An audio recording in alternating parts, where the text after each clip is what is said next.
Maitai akhoi iram sida maitai ki lian na demand taw ya bro amda hayu ne maitai akhoi na demand taw ngo bro maitai len bio na ya bro kuki len demand taw ni kai do lai tabai demand taw ni bro amda hayu ne ba jang sing kuki len demand taw si kai no maram lai tabai ni mari pa lai tabai demand taw ni bro adu so demand mu taw re taw ka da last ni kai do re masigi se tàu bè con tàu này đây đi ăn này là cái đập upai cũng tân lịch ở đây cái gì cấp là tâm lý đam sĩ quy là hú bè cái này thế gì mà có ở đây cái gì cái nô kia ở cái gì citizen amendment act mà tăng đó số mấy đang này Assam đó hậu lên mấy cái Manipur đó Sudan mà hậu là cán đó mà tăng cái BJP cái này hay cái này Amit Shah đó Manipur đó cái đó cái gì đó mituk mẹ ông là cái đặc phá cái cái sang bên đó anh làm system sẽ masih hingga lagi kali ini masih pas pai ni hingga lagi pas pai ni sekarang gitu ada lagi aku di India ki mi mayang apa mitok ini tipo citizen orang kesu India masa mayang apa Manipur sang macam dah kangu nama ki makha dah sang nanda bagi dah makta pas pai bene Bihar ki lapan mi ama pas pai dia aduh dah aku ni problem ki politik ada aku kami mui problem ki Apoi orang problem di kali orang dia kata mili bang macam hai bersih ni betul tak? Moi di mili bang macam dia nanti, apoi India macam hati ni moi nak kau. Ada di moi buat kena tunggu di Indian constitution di kan bakal ni bakal ada kau moi tunggu. Tunggu tu dia kau apa? Tunggu dia. Sini polisi program ni bakal ada yum ada dia dan lam lagi ya ada ke polisi siapa bakal tunggu tu bakal mana bakal. Supaya ni ada ni apoi yang satu ni kamu pirang nama mayuk ni. Kamu pirang si mayuk lagi mamang lagi hore.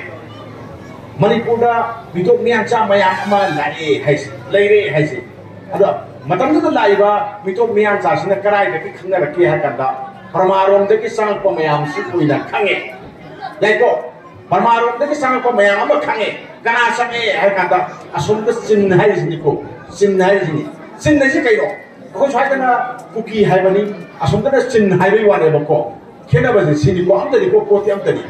Asma tu kira, mui mayam ama asam nak kena sanjal sini. Sangat pahai se, sin na hai bani ti.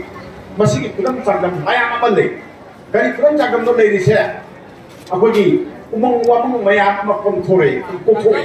Ko, adu kemudian reserve forest area se ko thore. Adu ga mui na kuda asale. Kuda sana kadore, mui lesana kan kadore, kopi pampi thana amma tawduna, leipaki lugi wang pada truk mayam amma torok apa ini cek. Ada ni, kul se amun tak masih kang deba, kan mungkin rekod tu lekar kul mayam amma thore. Aduh begitu ibu, kul lesing amma hela, Manipur gamenta masih kang biu, muje kul ni macam apa ni haiga, mayam se gamenta pressure pire. Pilih ko. Ada kita kita Rajniti, politics yang buat macam ni. Ko masih kuat more ko politics. India ki politics ta kui Manipur sini jauh ko. Asal keno da tengok pada vote lek pe misina vote kan na begitu mukta. Ramanand ki ini mayam apa ki vote list hapchal le ko. Aduh misin tu lah ada vote ada begini nanti. Aku ni sudah kanda NRC tahu ba sana aku ni hai dari mayam dari ni yang ani hai je te ken te semua mayam si voter list yawi karena yawi kul sulai ka ba ni sulai ka ba ni se kamai tu ni list tarab tu dah tu voter list dah lagi ko hafta lagi dah moi di mayam kami nang kani vote ada betul laga pareng le ba vote ada tu nanti ni apa laga aku cakap voter kaya lagi na yengani, nada, polling station tu ni kaya lagi yengani, ni listing apa lagi listing tu mah, mui na voter, ni apa na thana tu je, ni na physical laga di voter ada mui thana, ada mana orang ka, ni listing terah, kata musiki MLA apa lagi sih, kata nama mai parti si macam ini, no, karena ada sebenarnya, ada kata mana yang mai hai roi, sudah sebenarnya mereka yaudah ni, kaya nak kata vote kan dia political power, sini apa? Magi ini emang kan nak begitu maka ini seorang kan dapat pangna ba, amma thiguk kiba itu suka kan geren terus toba, aduh dia kedua ibu, lagi tu kami mayam amma voter list apa le, voter list ta hapchalga madu kanaro naha amani torga nongmai singdo ka torga vote hada le loima medium ta lahan su yare sigi sana bi je more da ubi adu ngi do vote card sine badai aduna 1972 sida akwai more haise more haise da kuki bi kulap ta lende ai hai lake census ki report ni ko yembiyo 1972 da kuki ki kulap ta leke more da yembiyo ko se adu kare hojin da daure kuki ga tung ngai matam da kana le rami naga le rami tangal khar le den aditi ganugi maitai khara adum le aduga den tamil le madrasi le aduga den punjabi le masih lalu ki bapam amane akoi pun ko ingada ba ko pun bapam lampi ne se sigi lampi se adu ki kalma da mun hige har kata kuki ga naga ga hada ko matam sile ga dore mo sudah di semua ama laksana ga desale ko somna ka gi ko singi ba khara yaw kata bapam se more se ino loi 5 sini si yang nakai si bakut aman adu pada akoi na nasi ka tegi wa nati saba sahi kaya gi mamang lagi hong na kuning teng garabani akoi loi thang garabani akoi loi awa tar bani hoji akoi awa tar ga mayam se mui mitok mayam sina maram bore ka tarak pane se mayam hajabi yengule maitai akoi gi iram sida maitai gi liye ne demand taw ya bro anda hayu ne maitai akoi na demand taw ngo bro maitai len biyo na ya bro kuki len demand taw ni kai do lai tabai demand taw ni bro anda hayu ne bai jal sing kuki len demand taw si kai no maram lai tabai ni bari pa lai tabai demand taw ni bro adu jadi moi mapan de la pa kamu ni tabai kan hai ni mapan de sa kan sini hoje de dore leipak hore ji kai no lojing loya phit mak lai ba sam miam pu na ma ko NRC taw di ba census taw ba yaro we hai re hore ba yo se kan ma tam da hore se vote hayeng da ngai re ko vote kui de aduna BJP sina kamai to gebu vote ka na man ka the ka duli ko vote se kamai ka na de gen ngasi da mo na census nam dra to ba hajar ge ko nam to ba NRC taw dra ba BJP tang khai vote ka tang khai ba tara yo ai han ge la ko ge tara yo ka ai mo ta ngang si ngang ai si IST bi wang mo sa pada ahal ka ba ko bam nang mo irang sibu kamai to ge na ai na san laga karena maksudnya irang orang no hai mas kau tak kaya ada aina irang diam deh karena maksudnya irang macam mana tu hai yang kiro irang kaya no mesti kita saya perlu kami bawa kami mesti irang ma sumi ko amana kaya tu kuki nagagi irang ama baik je kuki irang ama irang yang berapa ini nali je nali ko irang sibuk karena irang orang no aina hangkada muina irang si yang malah kau sanggup gaya wang sekenoni hojiki mitok mayam sigi matang ni adu di hui BJP ka men ki mantra ma torkani aduna aina thajabada census sibok ki le kidong wan tawgon ha dong wan kari ki wan da maram nya chai ai hai ne census sai kai noi mai bin si maya khabani english ta census sai wani da mi ko thiba mi masin thiba ni da yai ko mi ko thiba sida anira khanga thigani ahan bakisina kamai to ba yum masing kaya lagi kanagi yum no han tiba lakani yaiko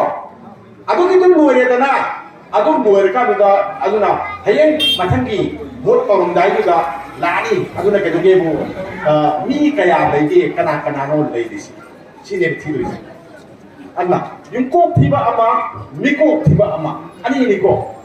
ani ni to se akoi manipur gidi mingiti hore na hara akoi gidi September kita amma lagi hausin hai ko aduda akoi na online da amma gi hore online da self enumeration na ko masa matunda ai da online da toroga ai sida lei ai yum sini ta ko na lei ko adugi potu gi hore hawado miyang gi pressure sina baram weraga ga mena tuji ke no se mayam thak ka da ba online se op ton khame akoi thak ka ya kalau di government sudah ditarik, ini saya itu di government sudah bayar wahai tak bayar. Aduh census tu orang kali kali, census saya dek, tahu bayar tu makot kali gino harga dah. Aku ni imung dah ni kaya sakit, sahi amada phau kayam mathau tai natra adagi te angang mayam ming chamgada ba lai tamgada ba kaya yawi sel kayam changni si pa ya adagi te ma khoi ke ma phi maru se pada pisa kayam changni ana ye yawgana pisa kayam kunjalaga ni ga je si mayam si pa ba haibadi state asigi manipur gi oina na daga india gi oina sahot thorang gi pakat matamda mission si yang mathau tai mission yaw ba ya usong ba sanbada bamo da laga ko usong da lampiu nang sipiu haraga ma bamo da yani ai laksani haya khonte ba adu oregadi ni kaya sadoino hairani ni sama sani adu di man siam hairani rani 10 kg asuk natra hawai kg asuk ena smai dogdana shemba mai dogdana sensa sigi pham orekanda machine du yin pham orekanda ai ko development se moi na pai do lampi kala kala wa sembani hospital ka kala wa thamgani ko adagi ni den hospital ka chen na kai thamgani ana lain chang na kayam thamgadagi haibase india ga min na le ko de ko amani na sensa tau da ya dai ko chima aduga ai koi adu kai khangi aduga sensa segi marum da kari ilai sensa segi marum da ilai badu ko khai khoi ki du je adu ki ni ko adu ni ko hoi hai je sensatsigi marumsida haise masi hek loibaga dugi leiriba manipur gi assembly constituency se amuk nongna yathok ani khayo ani kumbi kendra leiga leiga ta khakde kara chto no khakde moirang da tin da karai ku no thang da du da khangde kai no ka da no na amuk yathok ani hai kumbi kendra hai ja hai da ma aswang kendra hai ga ni khangde kaching kendra hai ga ni khangde karai da tu no si leo ko da leo da je khangde hai ba ni no na sa ka to ni dile ni sinde adu ka ba da re ai ko ni apun ba di machine se ai ko ni machine se kaya lai ke se ngasai ki census ki report da la ni lak ni tha manga lai re lak ni pu lai re la ni pu da a ko ni assembly census se ye tho ka da kaya lai ke ni asuk suk lai re hai ba se skim par ka da voter asuk yam na assembly ka census ma da lai gi da ne se le to ye lim ka da re mai ke gi angang me am ta ko ta ba ni na ki noi na ko ta ba ni na ke do re mission yaw de me ka ki ram ni manipur lai di ba mi mayam se kangok mayam dai dra kangok mayam sida angang ko ta ba se mai ke da kwai ta ki mai ke ma siam ko ke ko aduna ke do ke mama amana angang ama ko ba ko angang ani suna ko te lo ya ko aduga karim ka da angang amana mama amana angang ani ko ba amada na ko ta ba smai ka ya ko te ba au suna ko te ani suna ko da ya ta ta na hai ba ni ko sin sia angang yam ko te da ke do re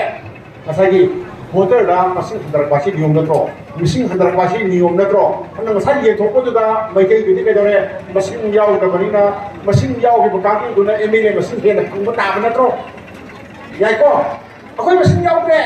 he khai ro da isa nupa sungai nupi sungai ai nupi thirga ai nupi du kari je no sajik puje ya ka do ai nupi thirga mo ki hai adagi ni nupi so sungai ko ai lai tam gini ai thabak tau gini si ne bala isi se ko ado mana lai tam ka thabak ti phangga